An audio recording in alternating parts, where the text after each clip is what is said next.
there are various ways of looking at colic. But the way I see it is that when a child is having colic, they're not being burped to start with. That it's burping that's the issue. So if you learn how to burp, and surprisingly most mothers don't know how to burp. If you learn how to burp early, you don't have an accumulation of gas in the child's system. Because that's what happens. If the child is breastfeeding, they're swallowing air. If you're not getting rid of that air, it goes into the intestines. The intestines are pretty long. So if you learn how to burp effectively, you can avoid colic. That is one. But secondly is the sleeping position of babies. That you need to constantly adjust a child's sleeping position because they can't do it themselves.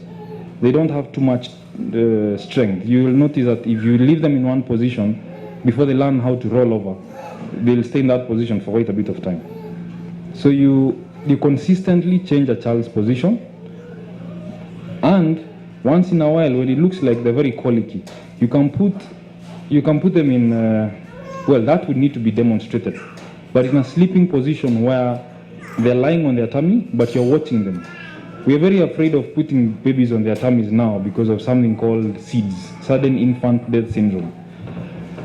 Well, it's a concern, but as long as you're watching the child and they look like they are fussy, sometimes putting them on their belly for a short period of time seems to help.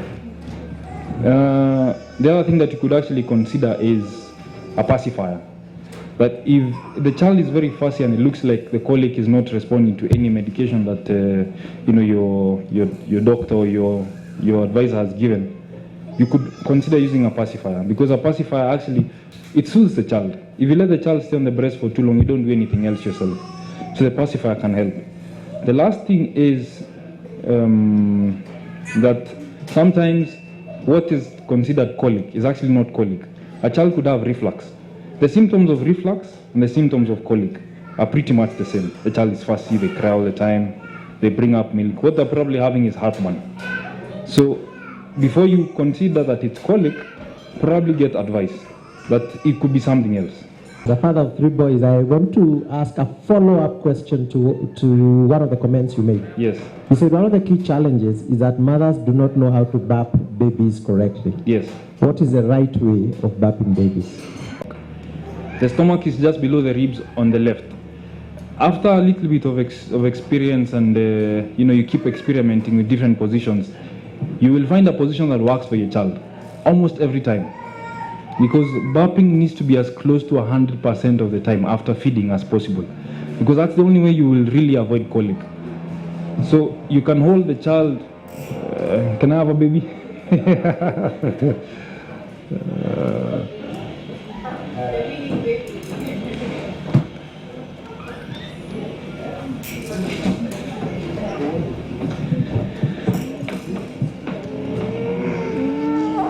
Hello.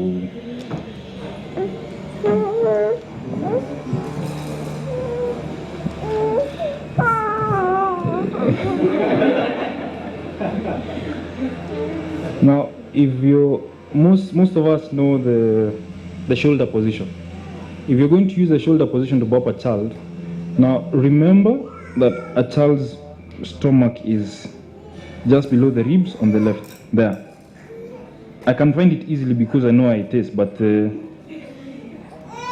you find the edges of the ribs with the first of your fingers, then just gentle pressure. You'll eventually find the right amount of pressure that will work for this. Now, so you can actually burp a child in a number of positions. Don't worry, I'll not drop your child. This, you can hold the child like that. You're very happy. Okay. Or you can hold her against yourself like this. The baby who's being burped will be much younger, so they'll probably not have as much tone as this one, but this. If you're using your shoulder, you put the child in that position. It should be up there because you're using the sharp point. Using the sharp point of your shoulder against her tummy, and you cannot use your right shoulder because it will be on the wrong side. You're trying to do it on your left side. So that Okay, this baby is a bit too old for burping. So, a position like this, that it's not comfortable to burp a child, even for the child.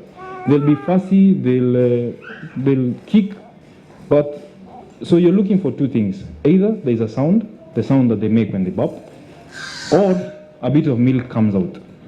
Either way, it's the same thing, because what you're trying to do is, if this is the stomach of the child and this is your food pipe, there's a valve here that you need to open so that air can escape.